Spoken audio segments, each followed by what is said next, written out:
মামু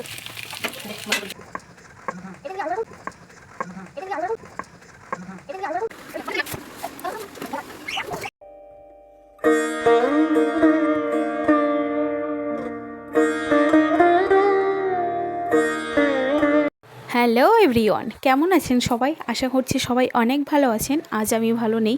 আজ আমার প্রচণ্ড মাথা ব্যথা করছে কাল রাত থেকে, মানে সারাদিন বিছানা থেকে উঠতেই পারিনি, কোনো কাজই করতে পারিনি। ওই জন্য তোমাদের সঙ্গে শেয়ার করতে পারলাম না।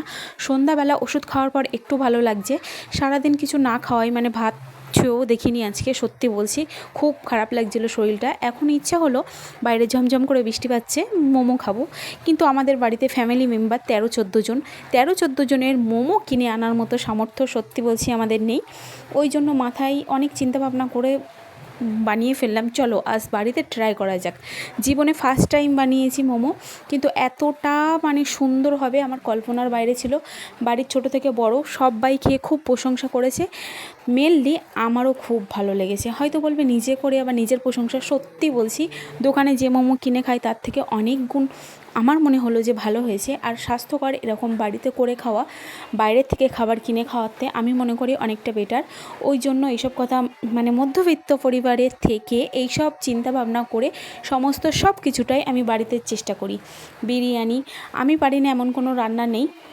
আর যেটা প্রথম চেষ্টা করব সেটা হলো যে ফেলে দিতে হবে এমনটা নয়, খেতে পারবে সবাই, এই রকমভাবে আমি বানাতে পারি। ভগবানের আশীর্বাদে সবটাই আমি পারি, মানে সমস্ত রান্নাটাই না পারলেও চেষ্টা করি হয়ে যায়। কিন্তু এই একটা জিনিস আমি পারছি না ভাই, এই যে মোমোর শেপটা আনতে পারছি না। তোমরা হয়তো অনেকে হাসবে, প্লিজ হেসো না। আমি প্রথমবার চেষ্টা করছি, আশা রাখবো দ্বিতীয়বার অনেক সুন্দর আনার। যেমন তেমন কোনো রকমে আর কি মোমোর শেপটা আনার চেষ্টা করেছি। আর হ্যাঁ, বাড়ির আমাদের ছোট ছোট যেহেতু বাচ্চারা আছে, তাদের কথা চিন্তা ভাবনা করে আমি কিন্তু এমনভাবে মোমোটা বানিয়েছি সবাই খেতে পারবে, কোনো সমস্যা নেই। মানে স্টিম মোমোটা রেখেছি বাড়ির বাচ্চাদের জন্য, আর ফ্রাই মোমো করেছি আমাদের বাড়ি বড়দের জন্য। ফ্রাই মোমোটাও বাচ্চারা খেতে পারবে, একটু মিষ্টি ভাবটা রেখেছি, ঝাল দেয়নি। যার ঝাল লাগবে ওদিকে আমি নারকেল, রসুন, আদা দিয়ে চিলি সস দিয়ে মানে ঝাল চাটনি করেছি। বড়রা যারা খাবে তারা বুড়িয়ে খাবে, আর বাচ্চারা যেহেতু খাবে ওর জন্য কোনো রকম ঝাল দেয়নি। আদা রসুন মানে জিরা, তারপর হলো পাতাকপি, মাংস সব মিক্সড করেছি, ওতে কোনো রকম ঝাল দেয়নি। তারপর ওই আর কি একটু কড়াইতে টেনে নিলাম, কারণ কাঁচা কাঁচা খেতে আমার একদম যেন কেমন একটা লাগে। একটু রসটা শুকিয়ে এনে তারপরে পুরগুলো একে একে ভরে দিয়েছি। ব্যাস, মোমো আমাদের তৈরি। ইচ্ছা থাকলে উপায় হয়, এই কথাটা একদম সত্য।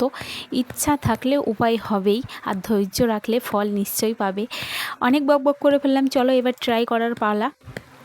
স্টিম মোমো আমার হয়ে গেছে, এগুলো ফ্রাই করছি। মানে কিছু দেয়নি, চিলি সস, সোয়া সস এবং টমেটো সস, খানিকটা মিষ্টি দিয়ে ভালো করে নাড়িয়ে চাড়িয়ে নিলেই তৈরি fry momo plus steam momo. চলো এবার টেস্ট করে দেখি। আমার রিয়াকশান দেখে অবশ্যই তোমরা বুঝতে পারছো যে কতটা সুন্দর হয়েছে।